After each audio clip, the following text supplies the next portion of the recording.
Hi అండి, అందరికీ నమస్తే. నేను మీ సునీల్ మద్దాల.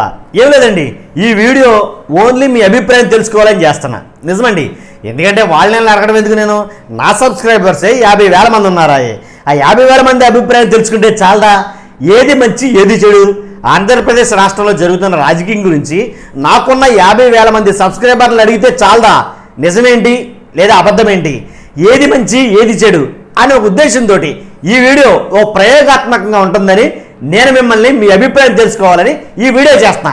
ఏంటంటే నేను చెప్పబోయేది ఏంటంటే కనుక, ఏదైతే ఆంధ్రప్రదేశ్ రాష్ట్రంలో ఆగస్టు 15 రోజున, అంటే ఇదే రోజున ఏదైతే అన్నా క్యాంటీన్లని ప్రారంభించారో ఆ అన్నా క్యాంటీన్ల గురించి, ఎలా అంటే మిగిలిన పథకాలన్నీ మాట ఊసెత్తకుండా ఓన్లీ అన్నా క్యాంటీన్ గురించి చెప్పినటువంటి ఎవరైతే ముఖ్యమంత్రి గారు చంద్రబాబు నాయుడు గారు ఉన్నారో, అలాగే ఉప ముఖ్యమంత్రి వర్యులు పవన్ కళ్యాణ్ గారు ఉన్నారో, వాళ్ళిద్దరూ చెప్పింది కూడా ఏంటంటే అన్నా క్యాంటీన్ పథకం గురించి చాలా గొప్పగా వివరించారు.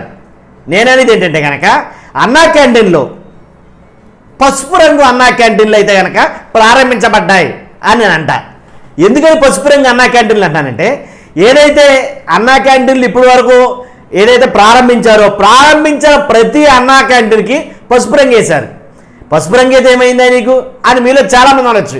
ఎందుకన్నానంటే, అది కట్టిన ప్రతీది, అక్కడ జరుగుతున్న ప్రతీది కూడా ప్రజాధనమే, దాంట్లో ఎలాంటి డౌట్ లేదు. కాబట్టి ప్రజాధనంతో నిర్వహించే వాటన్నిటి మీద పార్టీ రంగులు ఎందుకు అని అంటే కనుక, నేనే గతంలో వైఎస్ఆర్సీపీ మీద ఒక వీడియో అయితే చేశా. ఏంటంటే సచివాలయాలకి, పంచాయతీ భవనాలకి వైఎస్ఆర్సీపీ వాళ్ళు వాళ్ళ పార్టీ రంగులు వేస్తున్నారు, ఇది మమ్మాటికి తప్పు అని చెప్పిన వాళ్ళలో నేను ఒకడిని, ఎలాంటి డౌట్ లేదు. మళ్ళీ నేనే వీడియో చేస్తున్నా, అదే అక్కడ తప్పు చేసి ఏదైతే కోర్టు చెప్పిందో మళ్ళా తర్వాత రంగులు మార్చారో, మళ్ళీ ఇక్కడ అదే తప్పు జరుగుతుంది. అన్నా క్యాంటీన్కి వేసే రంగులు పసుపు రంగులు, పార్టీ రంగులు ఎందుకు వేస్తున్నారు? ప్రజాధనంతో నిర్వహించే వాటి కోసం. ఆ రోజున వైఎస్ఆర్సీపీ వాళ్ళు వేస్తే లబోదిబో అని నెత్తు నోరు కొట్టుకున్న ఈ రాజకీయ నాయకులు మరి వాళ్ళు ఎలా వేస్తున్నారు? కొంతమంది అంటారు, అబ్బాయి అది పసుపు రంగు వేశారు కానీ ఎరుపు రంగు కూడా కింద కదండి.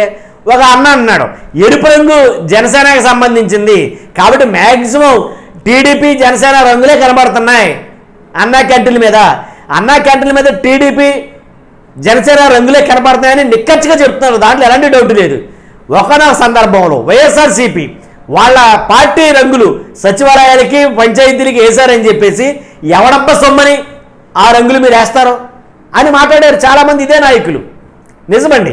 కాబట్టి ఇప్పుడు వాళ్ళు మాట్లాడతారు కదా, వైఎస్ఆర్సీపీ పార్టీ వాళ్ళు మాట్లాడతారు కాదు మాట్లాడుతున్నారు. మన మామూలుగా కాదు, సేమ్ అదే ప్రశ్న అడుగుతున్నారు వాళ్ళను. ఎవడబ్బ సొమ్మని అన్నా క్యాంటీన్లకి పసుపు రంగు వేయడానికి అని అడుగుతున్నారండి వైఎస్ఆర్సీపీ నాయకులు. కాబట్టి దానికి ఏం సమాధానం చెప్తారు? కాబట్టి ప్రజాధనంతో నిర్వహించే వాటి కోసం పసుపు రంగులు పార్టీ రంగులు ఏంటండి మరీ చాదస్తం కాకపోతేనే. ఆల్రెడీ కోర్టు చాలాసార్లు హెచ్చరించింది మిగిలిన పార్టీల్ని, అవన్నీ చూసారాయే, అవన్నీ ఎగ్జాంపుల్గా ఉన్నాయే. అయినా సరే మళ్ళీ అదే పాట పాడతాం, అదే వంత పాడతాం అంటే ఎంతవరకు సమంజసం? కాబట్టి ప్రజల డబ్బుతో చేసేది మళ్ళీ మీసమ్మేం పోయింది. కోర్టు మళ్ళీ చివాట్లు పెడితే మళ్ళీ రంగులు మార్చడానికి మళ్ళీ అదనపు ఖర్చు. కాబట్టి నేను ముక్కుసూటిగా నిక్కచ్చిగా అడుగుతున్నానండి, వీడియో చూస్తున్న ప్రతి ఒక్కరు అడుగుతున్నా, అన్నా క్యాంటీన్లకి పసుపు రంగు వేయడం తప్పా కాదా? ప్రజల ధనంతో నిర్వహించే ప్రభుత్వ పనులకి పార్టీ రంగు పొలవడం తప్పా కాదా? ఈ వీడియో ఓన్లీ మీ అభిప్రాయం తెలుసుకోవడానికి చేశా. నిజమండి, మీ అభిప్రాయం తెలుసుకోవడానికి చేశా. ఏదేమైనా ఇప్పుడు చెప్పాల్సిందే, దాంట్లో ఎలాంటి డౌట్ లేదు. ఎందుకంటే అదేదో నేనే చెప్తే కనుక ఏదో నా సొంత అభిప్రాయం చెప్పానని అనుకుంటారు. నా అభిప్రాయం కాదు, ఈ ఒక వీడియో మాత్రం మీ అభిప్రాయం కోసం చెప్తాను. ఎంతమంది అయితే చూస్తారో అంతమంది నిక్కచ్చిగా నిర్మోహమాటంగా అన్నా క్యాంటీన్లకి పసుపు రంగు వేయటం లేదా జనసేన రంగు వేయటం తప్పా కాదా? ప్రజల డబ్బుతో నిర్వహించే పార్టీలకి ప్రజల డబ్బుతో నిర్వహించే ఎలాంటి పథకమైనా సరే, దేనికైనా సరే పార్టీ రంగు పొలవడం తప్పా కాదా? అదే ఆ విషయంగా నేను వీడియో చేశానండి.